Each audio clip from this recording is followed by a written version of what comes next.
Hello and welcome to Psyched, the show where we explore psychedelics through social, economic, and political perspectives.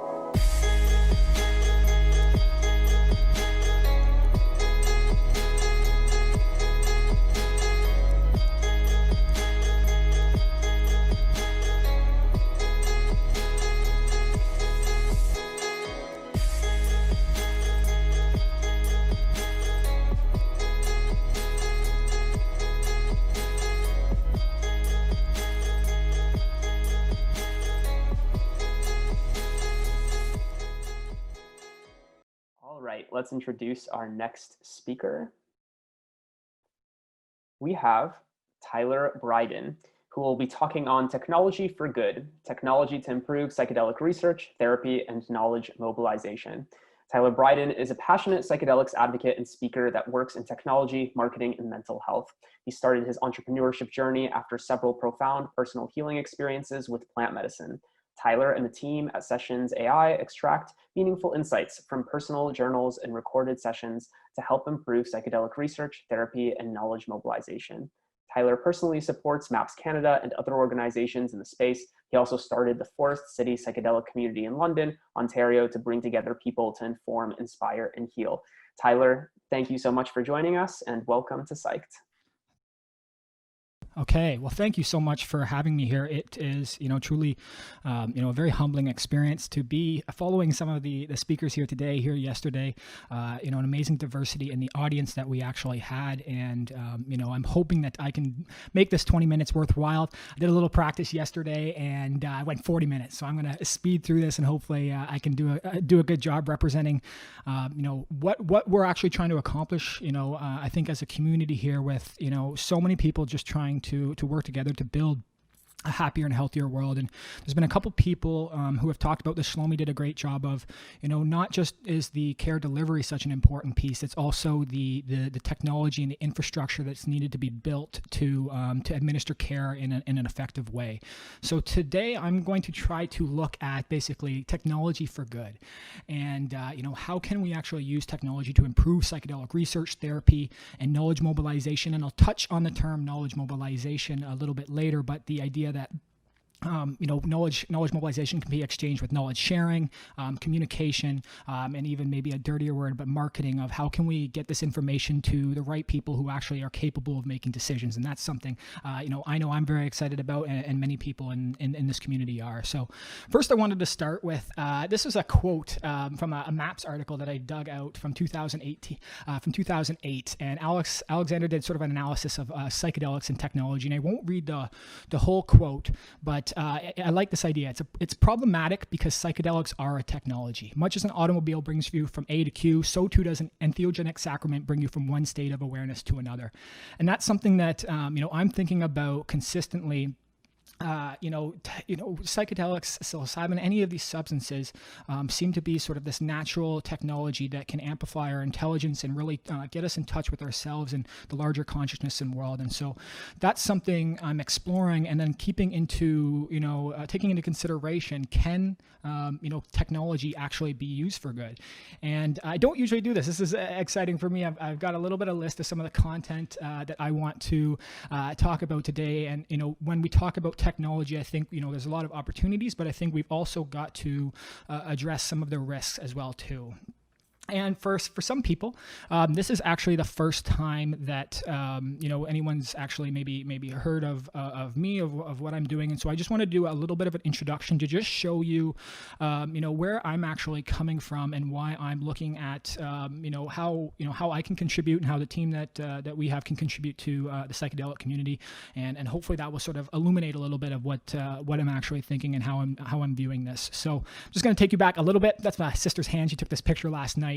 I grew up on a farm, and one thing that has become, really clear to, I think many of us is, there's power in technology, but you can't replace the actual power of nature. You can't, it's so compelling and it's so beautiful. And it's such an important part of our actual healing process. And I was lucky enough to actually grow up on a farm, surrounded by nature, and that was such a big part of my, understanding of, the roots that we have. And I take this into consideration with everything that I'm doing, of just how important nature actually is. And one of the questions that I'm asking myself is, how can we sort of combine nature, natural intelligence, and then merge that with technology, artificial intelligence, and some of the things that we're working on, but many people are actually working on as well too.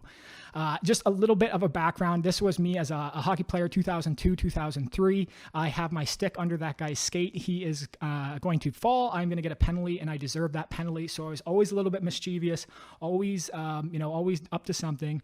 And hockey was a big part of my life. And so what I wanted to highlight here today, this was actually the final night of my career, and amazing moment in some ways, and not in the other. And we actually won a championship that day, and you can sort of see the people celebrating in the background, some cameras and stuff. And here's my mom. She looks like she's about to cry. And then here's me actually hugging my dad as well too. And hockey was always a very communal thing for us. But at this time in my life, there was my parents were separated, and we actually went through a really difficult, tumultuous childhood. My dad struggled with alcoholism, and Shlomi touched on it. Some adverse effects or events in your childhood can really lead to, a damaging upbringing, or as you get later in life.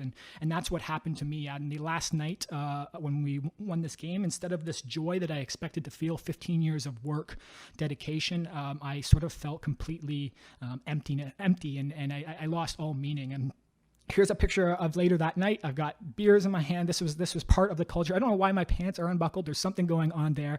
But this was the first night of really obnoxious summer of partying that was fostered by the culture, and then the success of that game, and really led me into sort of a downward spiral. And the difficult part for me here is, I actually came across psychedelic substances during this time. So psilocybin mushrooms came into my life.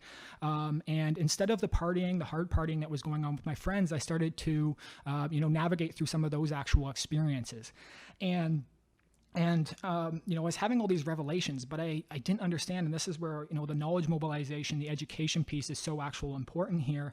I didn't understand dosage, set, and setting. I didn't understand what integration was, and I didn't understand the power of these substances. And so as I was using these substances, these medicines, I was having revelations, and I wasn't integrating them properly. And at 21, a couple days after my 21st birthday, my dad he ended up having a heart attack, and he lived.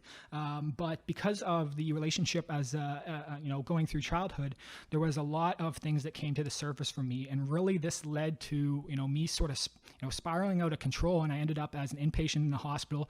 It's a very dark time in my life. And realistically, there was barely seconds that could go by where I couldn't stop thinking of, how I didn't deserve to be here. And the only way was to not be here anymore. And so I literally had to be an inpatient in the hospital. And Canada gets a lot of love for our healthcare system, but anyone who's actually been through it knows that there's still a lot of problems, and it's not necessarily the best place to actually heal. And so that's where, for myself, the importance, the need of self-healing actually came into place. And, how did, the question started to emerge for me is, how can I recover? And, as I allude to a little bit later here, I did recover, and still a lot of work to do. But those were the questions I had: what worked and what didn't. The knowledge that not everyone has access to a treatment, to treatment and a supportive community. I love to talk about accessibility of this treatment. And as you're having those experiences, who can you talk to actually work through the experiences you're having? How can you process that information? How are other people healing themselves? We hear this idea of like the holistic approach to well-being. I think that's something really powerful and important here as well too. And then for myself, what emerged was the power of self-documenting, the power of self-reflection and self-awareness, which many people in this community care deeply about. And, as I sort of dug into this was my process. I was constantly writing text notes. I was recording audio notes. I was recording videos. I was just writing on scraps of paper, really trying to integrate those experiences that I have. And, basically what I started to find was how powerful that was actually in my own healing journey, and that this process was actually sort of validated in some other places as well too. And this was a great sort of research paper showing how people who journaled through traumatic events actually showed positive change. So this started to conceptualize for me a process, not just, for example, a technology that I could work with, but also a process and methodology. And that's what I'm working on a little bit today and will continue to share.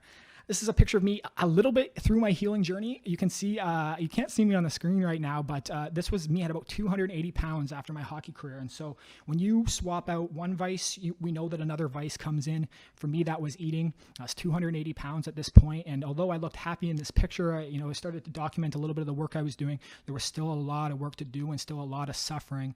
And I think many of us have come from some sort of background where we've had this experience, and we don't want to see people go through the same struggles again. And I wanted to touch, I am talking about technology today, but I wanted to touch on one thing here, which is, we can have all the technology in the world, but that doesn't change the connection to nature. That doesn't change the connection to community. And so this has been a huge part of my life. This is an office called Innovation Works, not an office, it's a co-working space in a community out of London, Ontario. And I was lucky enough to be one of the founding members here. And, this community has changed the trajectory of London as a city. We did a lot of work for social enterprises and nonprofits. And I think the same way that there was a community built here, I think that's what many of us are trying to do in this space, and something I'm so excited and privileged to be a part of. Now, this is where I want to shift a little bit into the actual sort of technology that we're seeing, and there are some things to think about here. But these are some trends that are not just going to affect sort of psychedelics, but they're affecting mental health, and I think just the world in general. And before I can sort of touch on, maybe some of the opportunities, I think it's really important to actually acknowledge the risks as well too. So, monopolization, wealth inequality, and need for growth comes from, just a need for exponential growth with technology. And we're going to continue to see that. There's big companies who maybe not participating in this space right now, but as it becomes more accessible, as it grows, they're going to come into the space, and that's something that we need to consider. And, as that next point, this idea of the technological elite and the black box of technology. We don't know how a lot of this stuff is actually working sometimes. So how are we going to interface with that technology? Here, privacy and security issues, this is undoubtedly an issue that we have to, consider. People are going to be at some of the most vulnerable states of their life as they sort of go through this healing, as they go through this process. And how can we respect that privacy and help them heal in a proper way? And then on top of that, that medicines like this are actually still illegal in many places. So there's also an even increased risk there. I'm going to add the amount of identifying information in voice, your face, and digital data is incredible. And I'm going to break down a little bit of how people are looking at voice and extracting information out of that. But these are fingerprints to who we are. And there's a lot of risks in providing that information and how we need to actually protect that. Steph did an amazing job talking yesterday, the bias of people developing this technology. This is something I've seen. I've seen inherent shortcomings in the technology, not only that we're building, that other people are building. And most of the technology has been built with some purpose in the mind, and it wouldn't be built if there wasn't some sort of end motivation of profit to begin with. So we have to consider that when we're actually looking at technology and bringing that technology to treat people going through psychedelic assisted therapy, but just mental health in general. And then lastly, decisions made on inaccurate information. And I think this is something that I will touch on as well too. But if we're trying to automate some of the analysis or automate some of the diagnosis of people going through therapy, we could actually have improper information that we're actually trying to make assessments on. And that could be very, very dangerous. So I just wanted to touch on this quickly. When I was really, investigating this, this space and trying to figure out is there anything I can do to contribute? Is there anything I can actually do to help? This story came out, and for many of us in the community, I think this was a warning of, the potential that could come here. And, many of us want to see, this technology, and this treatment and the modality scale and reach a larger audience in the world so we can actually treat people and have a healthier and happier world. But there's inherent risks in that, and people with the best intentions can be corrupted very quickly with a couple things that can happen here. So it's something we need to be considerate of. And I think the work that they're doing at the Oran Fund, at the North Star Pledge, is something that we should consider here in the space, because we all want to see it grow, and we have to have some checks on ourselves as we actually move forward. So I do want to talk about a little bit of, what is actually happening. And again, these are trends not just in, psychedelics, but this is mental health technology in general, and will have an impact on people within this community. So data past oil for the world's most valuable resource. I think that's something that we do need to consider. People want data, and it enables us to learn. It enables us to make good decisions. And some of the best research that we've had, and JR just talked about it, comes from collecting data properly and then being able to communicate that to people. So how can we take that into consideration? There's more AI, machine learning services and applications. You can go to Amazon, you can touch into cognitive services and automatically get facial recognition. You can automatically start to transcribe things. There's a much more democratized way to access technologies that no one could even get before. So we need to think about that. And then ability to do multimodal analysis. So this is something that I'm touching on here. And, in the past, we would look very simplistically at just the words, for example. And now we're looking at the brain. We're looking at the linguistic side of voice. We're looking at the acoustic side, and we're looking at facial expressions. There's micro expressions and things that we can actually extract from just small amounts of information. And, last point on that, I think, is just there's a ton of progress towards, with all this information, trying to be predictive. And Shlomi touched on that. This is the work: is can you stop someone from, suffering before they actually go down that path? And that's something I'm thinking about a lot as well too. So I wanted to take a look. This is a company in Toronto called Winterlight Labs. And this is actually how they would look at, they're focused on Alzheimer's and dementia. But this is them taking a look at basically an audio recording and how they would actually extract information out of that. So you can see little things like a word level repetition might show that someone's struggling with memory, and that's an indicator that they're actually progressing towards Alzheimer's and dementia. So something that, might be just taken for granted is all of a sudden a very powerful indicator of an illness, or in this case, Alzheimer's and dementia. Now, what I wanted to, take a look at is the limitations when you actually have technology that's only not necessarily doing enough of a holistic analysis. So I can take, and I'll show you an example here. This is a little bit of the technology that we've built. And this was a great video by Academy Wellness Center. And they were taking a look at this guy, and he sort of did a testimonial after he actually went through ketamine treatment. And for example, we're doing some sentiment analysis, not even necessarily emotion analysis. And he says, granted, I wasn't as miserable as I had been, but at the same time, there weren't the joys either. And if we were just to look at the words here, you can see the indicator of sentiment here. There's actually a limitation. And so this is where I think a lot of companies are trying to get over, and at the same time not trying to make decisions based on false positives or things, because to me this actually isn't as positive as it, or as negative as it needs to be. So something that we're considering there. Back to the presentation. This is another thing that we're seeing emerge, very, very quickly, which is virtual care and monitoring. Part of this was obviously accelerated by COVID. I'm seeing, some ketamine clinics and just, treatment clinics, just about 30% of their sessions are now virtual, more than that at peak. And we don't know exactly where that's going to stay, but it's going to continue. There's large companies like MindStrong and Talkspace and Two Chairs who are not necessarily in focused on psychedelics, but they're focusing on improving the methodology of treatment across mental health in general. And I think these companies, again, once this becomes more accessible, are going to come into this space, and they're going to have big budgets. They're going to have a development team, and there's going to be a lot of power as they try to also operate in this space. Ketamine clinics seeing reduced number of patients. I was talking to some that were only seeing about 5 to 10 of their actual patient load that they were getting before. And we're already seeing MindBloom, Field Trip. Ronan was just on there. They're administering a virtual treatment. MindBloom is actually giving, ketamine pills, and then Field Trip is doing breathing assisted treatment sessions. There's a lot actually happening in terms of virtual care, and I think that is going to be a trend that we see continue here. And I think the goal is to improve accessibility and care and decrease costs, but at the same time, there's a lot of those things that we talked about with the risk that we need to be careful of. So how can we actually take care of people privately and securely and make them feel safe? And with that last note, how does monitoring and recording actually impact treatment?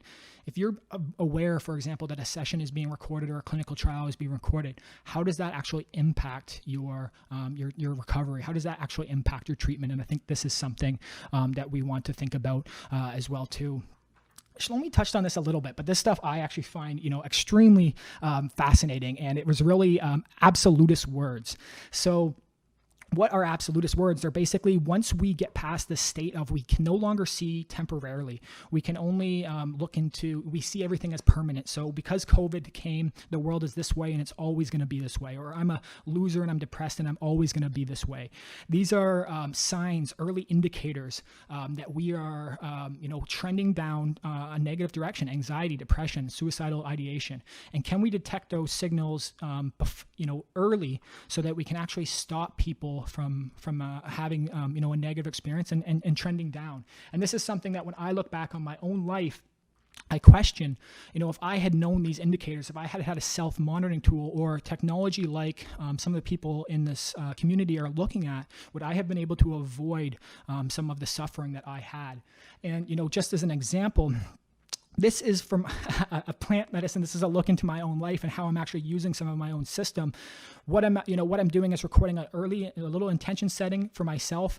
I'm extracting the keywords out of it. And what I'm trying to understand are, what are the keywords of psychedelics? What are these indicators that someone's going to have a positive experience versus a negative experience? And we've heard things about, a mystical experience and Michael Pollan's term ineffable. But what are these early indicators for us here that we can actually detect and help people early, but then heal as they actually go through the process? And this is something that I'm spending a lot of time on. And for example, seeing, here where I'm talking about experience, the 4 times that I've said it, and then being able to instantly navigate through to those instances, search through transcripts and things like that to get a much better understanding and a quicker sort of efficient navigation through this. And lastly, I'll just add the power of that for me to sort of look back at my own reflection, my own healing has been truly incredible and valuable, and something that has helped me along the way. And I hope that, with some of the community here watching today, that we can, bind together and see if there's some other ways that we can improve this kind of technology and way that we're looking at it to help people actually self-heal as well too.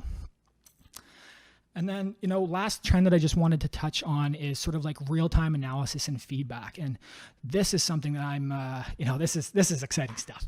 I'm sad you can't see my face right now, or if you can, I'm very, very excited about this, because the question is, and in an unscientific way, but like, how can we raise our vibrations in real time? How can we use tools and technology to help ourselves understand ourselves at that moment and then improve?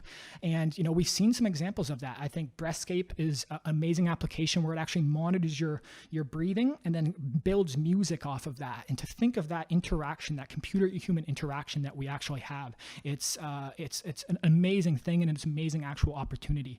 And along that line, what we can actually do is set up contextual triggers to actually help people. So just to give you an example of what a real-time sort of analysis would look like. So say I'm happy, and it's always nervous to see, type in real time, I am having the best day ever. I love y'all.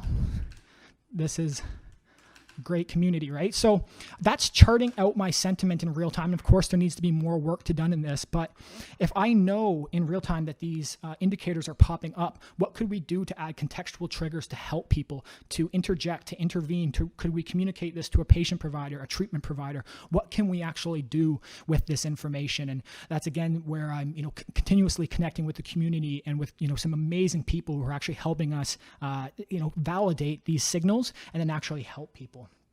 And I'll add one last thing that I think is very cool around the sound, sort of the real-time piece.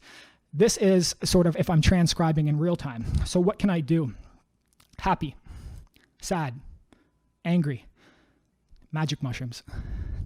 That's just for fun.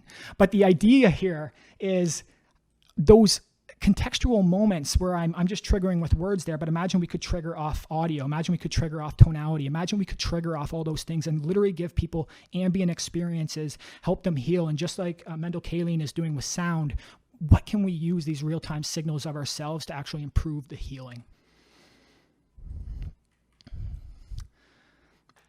Coming out at ending my time here, and I hope you enjoyed a little bit of a look at that into some of the technology in the space, and then what's going on in this mind here and some of our team here. But I wanted to quickly touch on sort of this idea of knowledge mobilization.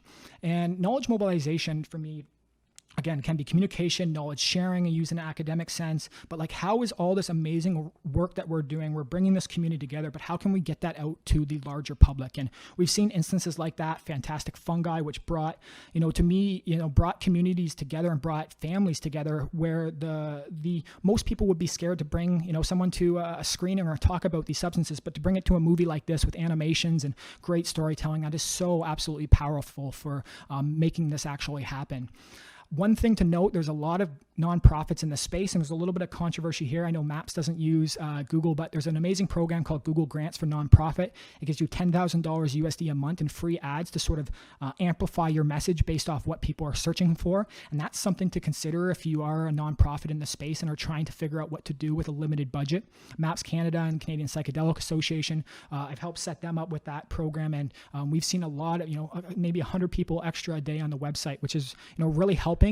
I'll add there that they are working right now on a Decriminalize Nature Canada petition. I'll drop a link in the chat after this. And I think, for many of us here, we do want to see, we want to make the healing potential of psychedelics a reality. And to do that, we need to affect public policy. We need to affect sentiment. And, we need to get this information in the right hands of the right people who can actually have the power to make these changes. So that's sort of what I wanted to talk about today. And I do, again, appreciate you being here. Anyone who tuned into this means a lot. If you want to connect with me, here's some options. And, very happy to chat with anyone in the community. With some names, Psyched.co. We've also got Sessions.ai and doing some really interesting stuff with tech. We'd love to accelerate that development and just help contribute to this community. So thank you very much for everything. This was a little bit of a look at technology for good and how we can use technology to improve psychedelic research, therapy, and knowledge mobilization. Thank you very much. Tyler, thanks so much. Really appreciated it.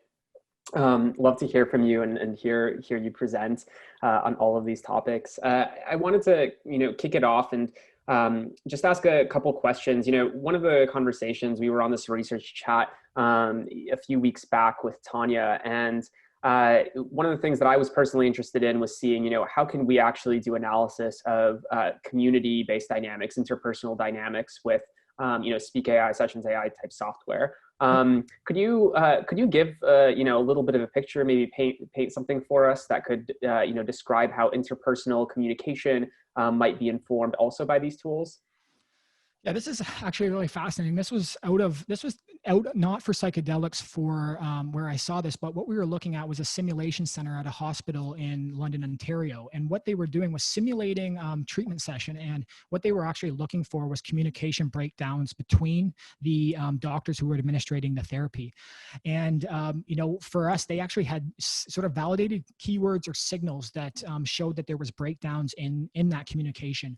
I think that there's, things that we could identify, from a sort of conceptual level really easily, but I think we could also look, as people go through, for example, psychedelic experiences, I think there's a lot that we could actually identify from that interpersonal level. So that's work that I don't think has been done. I think that's very interesting stuff. And, the communal healing of psychedelics and psychedelic therapy and treatment is so important. So maybe something very interesting to actually look at. Mm-hmm. The other question I wanted to ask you was, oftentimes people say that there's oftentimes like there's not much of a need, for us to rebuild, old technologies again for new industries. I was wondering, are there a lot of things that currently exist in healthcare in terms of digital tech that can be very easily migrated over to the psychedelic space? Or are we really just uncovering a completely new process that really just needs a whole new set of tools that we just have never been able to build before because we've never really been able to go this deep? Yeah, I think there's two pieces of that, and Shlomi actually did a good job. Like the administration of psychedelic assisted therapy is very unique compared to some of the other ways that therapy is being done right now. But at the same time, I touched on a couple examples like Talkspace, 2 Chairs, MindStrong just raised $100 million USD, and they're well prepared and positioned to come and aid in this space once it actually comes to light. And actually, there's something that I want to touch on there quickly with MindStrong and just in general of this is the idea of active input versus passive input. So active input is something like we're doing here, where someone is actually responsible for basically, opening up an application or recording a note or writing a note, something like that. But where MindStrong is putting a lot of work into is passive data collection. So if you're going through ketamine treatment-resistant depression, you might be at the last straw in your life. And to ask someone to be compliant to, for example, doing journals each day or something like that might be a really difficult thing. So I think there's a lot of work going on in the space to help get data from sort of this passive collection that is going to come into the space, and maybe from big companies like MindStrong. Mm-hmm. Beautiful. Well, thank you so much for sharing, Tyler. Really appreciate it. Always love having you on. And yeah, we'll continue the chat offline. Thanks again. Beautiful. Thank you, Eric. Thank you, everyone. Bye-bye.